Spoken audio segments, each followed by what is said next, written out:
Hello guys, अस्सलाम वालेकुम। आज की हमारी वीडियो है स्टाइपेंडियम हंगैरिकम एप्लीकेशन प्रोसेस। तो सबसे पहले आपने इनकी ऑफिशियल वेबसाइट पे जाना है stipendiumhungaricum.hu पे। ठीक है, इधर क्लिक करेंगे आप तो आपको एक इस तरह का वेब पेज शो हो जाएगा जिसमें आपको नज़र आ रहा है अप्लाई फॉर स्टाइपेंडियम हंगैरिकम। यहाँ पे आप क्लिक करेंगे तो एक कोने में आप देखें तो साइन इन और रजिस्टर का ऑप्शन है। यहाँ तो अगर आपका अकाउंट बना हुआ है तो आप जस्ट साइन इन कर देंगे। अगर अकाउंट नहीं बना हुआ तो पहले आप वहाँ से रजिस्टर करेंगे अपनी ईमेल से।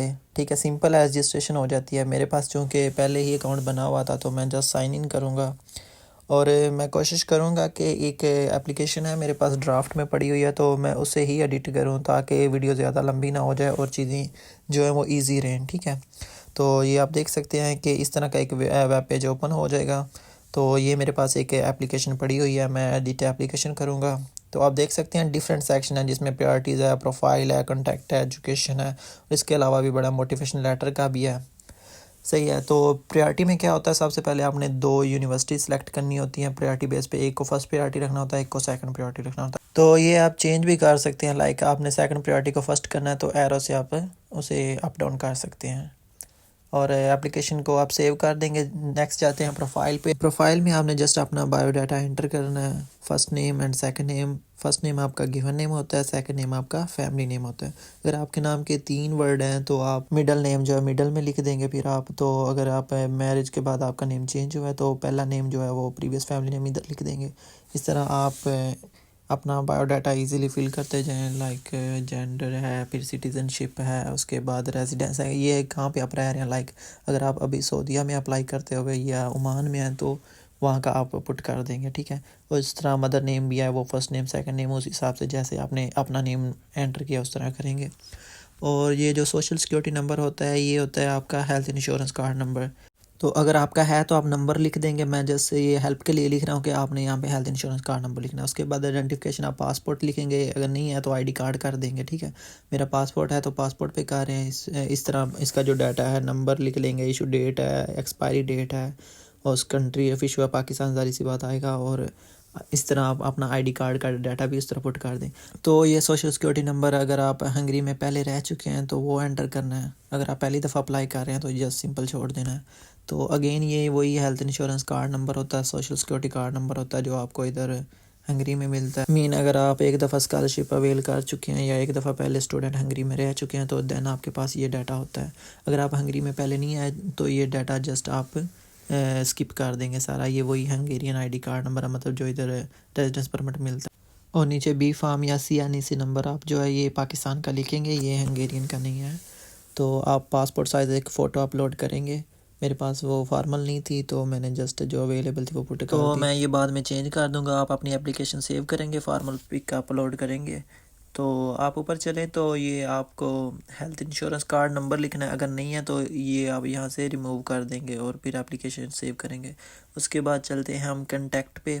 तो जस्ट ईमेल है जो आपने अपना अकाउंट बनाते हुए डाली थी, अगर वो चेंज करना चाहें तो आप चेंज कर सकते हैं। उसके बाद स्ट्रीट एड्रेस है। स्ट्रीट एड्रेस का सिंपल ये है कि जो आपके आईडी कार्ड के पीछे आपका एड्रेस लिखा हुआ है वो आप लिख दें, क्योंकि अक्सर बच्चे विलेजेस से भी होते हैं। ठीक है, कुछ तो शहर में होते हैं, उनको तो ईजी होता है, लाइक उन्होंने अपना मोहल्ला लिख देना होता है, अपना रोड का नंबर लिख देना होता है, हाउस नंबर लिख देना होता है। लेकिन कुछ बच्चे विलेजेस से होते हैं, वहाँ पे स्ट्रीट एड्रेस कंप्लीट नहीं होता। तो इसलिए सिंपल है कि आप अपने आईडी कार्ड का जो बैक पे एड्रेस लिखा हुआ है वो लिख दें। तो हम सिंपल उनका जो एड्रेस लिखा हुआ था वो दोबारा पेस्ट कर देते हैं। चूँकि नीचे आपको नज़र आ रहा होगा तो एड्रेस की एक कंप्लीट ब्रेक डाउन उन्होंने की हुई है। तो आप शुरू में जहाँ पे स्ट्रीट एड्रेस लिखा हुआ है यहाँ पे एक दफ़ा कंप्लीट अपना एड्रेस लिख देंगे। उसके बाद नीचे उन्होंने खुद आपसे चीज़ें ब्रेक डाउन करके ले ली हैं तो वो आप इजीली पुट करते जाएंगे। तो हाउस नंबर है नीचे, हाउस नंबर अगर आपका नहीं है तो आप कोई भी एक दो पुट कर देंगे। और नीचे सिटी विलेज है, ये आप जस्ट अपना सिटी का नेम और अपने विलेज का नेम कॉमा डाल के लिख देंगे। और नीचे प्रोविंस है, क्योंकि आप ऊपर सिटी लिख चुके हैं तो नीचे जस्ट आप सिर्फ प्रोविंस का ही नेम लिख दें, लाइक फ्रॉम पंजाब और फ्रॉम सिंध है, जहाँ से भी हैं तो आप इजीली पुट कर देंगे। सही है, तो पोस्टल कोड है ये, आप अगर आपको नहीं पता तो आप नेट से भी सर्च कर लें अपने एरिया का तो आपको वो इजीली मिल जाएगा। तो आप कोशिश करें जो चीज़ें रेड मार्क में हैं जस्ट वो फिल करें क्योंकि वो मैंडेटरी हैं। उसके बाद इमरजेंसी कंटेक्ट है तो आप अपने भाई का या अपने फादर का या अपनी मदर का अपना कंटेक्ट लिख सकते हैं। सही है, तो जस्ट उनका नेम, ईमेल और उनका मोबाइल नंबर और जो रिलेशन है आपके साथ वो लिखेंगे, एप्लीकेशन सेव कर देंगे साथ साथ। नेक्स्ट चलते हैं एजुकेशनल पार्ट पे। तो एजुकेशनल पार्ट में आपने अपनी ट्रांसक्रिप्ट या अपनी डिग्री अपने सामने रखनी है और वहाँ से देखकर अपने डाटा फिल करना। लाइक आपकी डिग्री का नेम क्या है, डेट क्या है, उनके साथ फील्ड क्या है, सामने आपसे उधर से देखेंगे तो आपको ईजी रहेगा, ठीक है।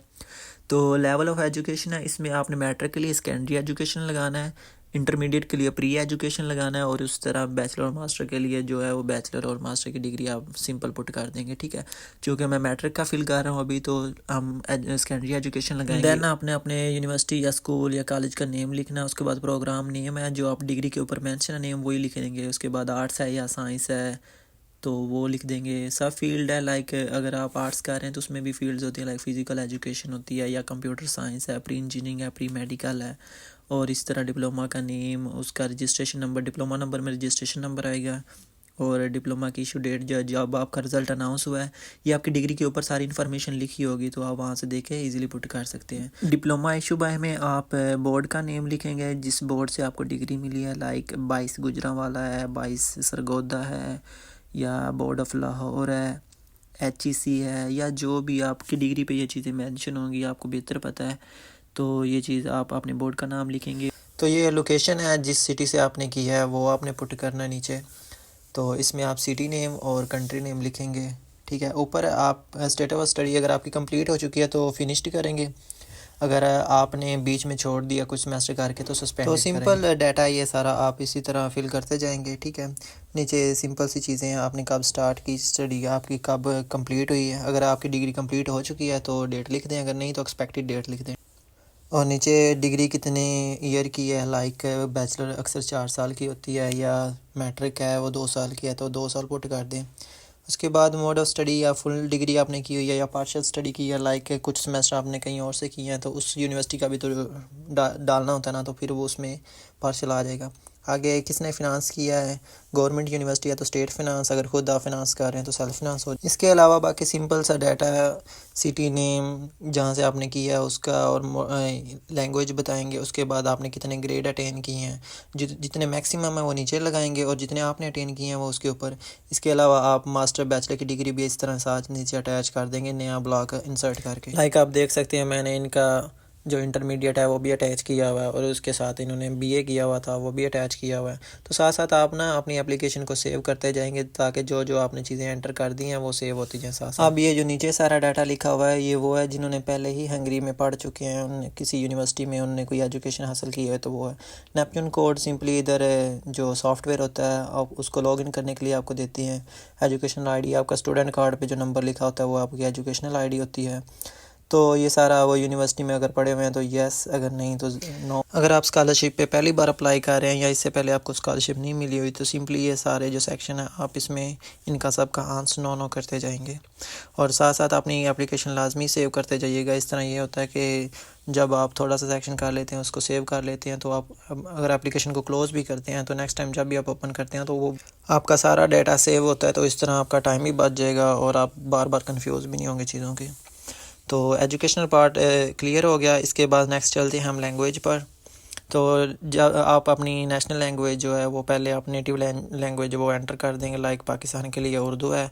तो अगर इसके अलावा आपको कोई लैंग्वेज आती है लाइक इंग्लिश हमेशा आनी चाहिए आपको स्कॉलरशिप के लिए। B2 लेवल रिक्वायर्ड है और अगर ये एक्सपीरियंस ये है कि आपने जितने साल इंग्लिश में स्टडी की है और IELTS PTE TOEFL ये सारे एग्ज़ाम एक्सेप्टेबल हैं। अगर आपने इनमें से कोई भी किया हुआ है तो आप सिंपली पुट कर देंगे, लाइक IELTS हमने किया हुआ है तो हम कर देंगे स्कोर 6.5 अगर जितने भी हैं वो आप सिंपली यहाँ पे पुट कर देंगे। ये ओवरऑल स्कोर आप लिखते हैं ईच मॉड्यूल की अलग अलग से नहीं, लाइक ओवरऑल जितने आपके हैं वो लिख देंगे। और इसके अलावा जिस डेट को आपने ये एग्ज़ाम दिया है तो वो डेट आप लाजमी मेंशन कर दें, लाइक मैं एग्जांपल के लिए 25 Feb लिख रहा हूँ। और नीचे ये क्वेश्चन है कि आप अपनी स्टडी हंगेरियन लैंग्वेज में करना चाहते हैं तो ओबियसली हमें नहीं आती होती तो हम नो कर देंगे, लेकिन नो करने का मतलब ये नहीं होता कि हमें इधर आकर हंगेरियन पढ़नी नहीं पड़ती। तो फर्स्ट ईयर में एक सब्जेक्ट हंगेरियन का हमें लाजमी पढ़ना पड़ता है, like first and second semester में एक सब्जेक्ट एक कोर्स हंगेरियन का होता है। तो साथ साथ आप अपनी एप्लीकेशन सेव करते जाइएगा नेक्स्ट सेक्शन पे जाने से पहले। नेक्स्ट एक्सपीरियंस, अगर आप सिंपली बैचलर पे अप्लाई कर रहे हैं तो आप इसको स्किप कर दें, अगर आप मास्टर के लिए ले हैं तो फिर आप एक्सपीरियंस लाजमी पुट करें। ये डाटा आप सिंपली एक्सपीरियंस जिनका है उनको पता है, एम्प्लॉयर है आपने जहाँ पे जॉब की है कंपनी का नेम आपने लिखना है। लाइक अगर आप बैंक में कर रहे हैं, मैंने एग्जांपल के लिए HBL लिखा है, तो आपका सेक्टर कौन सा है, प्राइवेट सेक्टर है या पब्लिक सेक्टर है, ये आप लाजमी मेंशन करेंगे। और नीचे आप किस पोस्ट पे काम कर रहे हैं, लाइक आप मैनेजर हैं या कैशियर हैं, क्या है वो लिखें। और नीचे अपनी रिस्पॉन्सिबिलिटी 1 या 2 रिस्पॉन्सिबिलिटी आप मेंशन कर देंगे। और कितने साल का एक्सपीरियंस है, स्टार्टिंग डेट और लास्ट डेट आप लिख देंगे।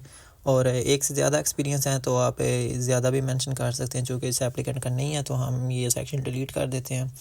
और नेक्स्ट चलते हैं एक्टिविटीज़ पे। तो इसमें ये है एक्स्ट्रा करिकुलर एक्टिविटीज़ हैं, अगर आपने कोई की हुई है। मैं एग्जांपल के लिए लेता हूँ, लाइक अगर हमने पेंटिंग में हमारा इंटरेस्ट है और हम बाकायदा किसी ऑर्गेनाइजेशन से करते रहे हैं तो हम वो मेंशन कर सकते हैं।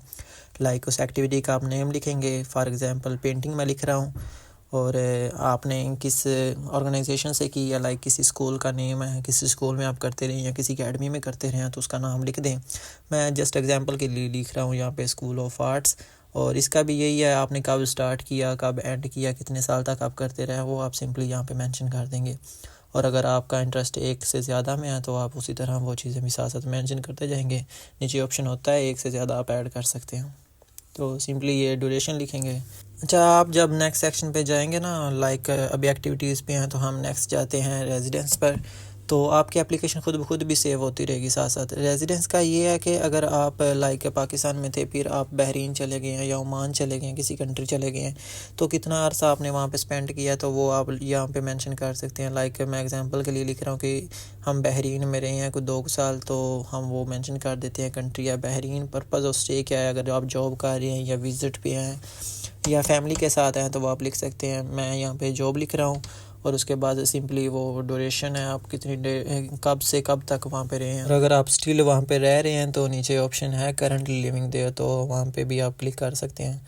और अगर आप 1 से ज़्यादा जगह पर रहे हैं तो नीचे ऐसे ही आप नया ब्लॉग इंसर्ट करते जाएंगे। अगर नहीं तो आपकी एप्लीकेशन सिंपल है, आप जस्ट ये एग्जांपल के लिए मैंने समझाया आपको। नेक्स्ट चलते हैं रेफरेंस पर। तो बैचलर के लिए अगर आप आ रहे हैं तो फिर तो ज़रूरत नहीं है आपको, लेकिन अगर आप मास्टर के लिए आ रहे हैं तो आपको एक रेफरेंस लाजमी चाहिए होता है। तो आप उसका नेम जिससे आप रेफरेंस मांग रहे हैं, लाइक प्रोफेसर का नेम लिखेंगे, आप उसकी ईमेल लिखेंगे और नीचे आस्क फॉर रेफरेंस पे क्लिक करेंगे तो उस बंदे को ईमेल चली जाएगी, ठीक है। वो फिर आपको अप्रूव कर देगा कि yes he is my student, like जो भी उसको वो पूछेंगे डाटा वो पुट कर देगा और आपका रेफरेंस कंप्लीट हो जाएगा।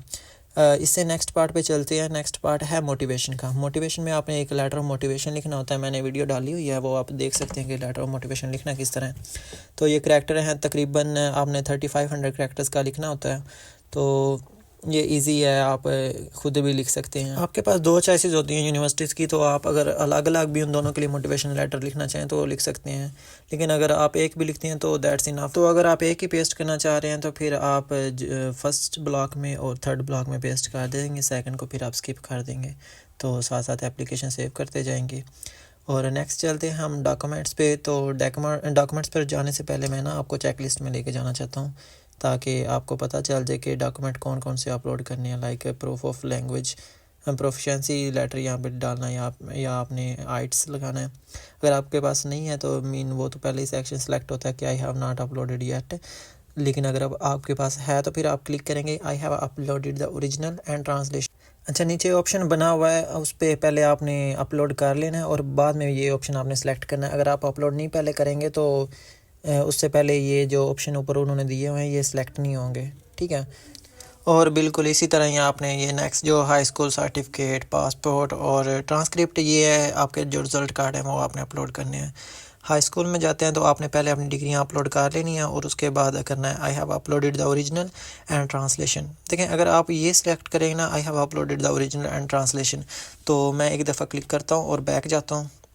ये देखें ज़रा, ये टिक हो जाएगा, मतलब आपने सही पुट कर दिया। लेकिन अगर आप कोई और ऑप्शन सेलेक्ट करते हैं like I have uploaded the original और ट्रांसलेशन नहीं करते तो फिर ये इस तरह का ट्रायंगल शेप बन जाएगा।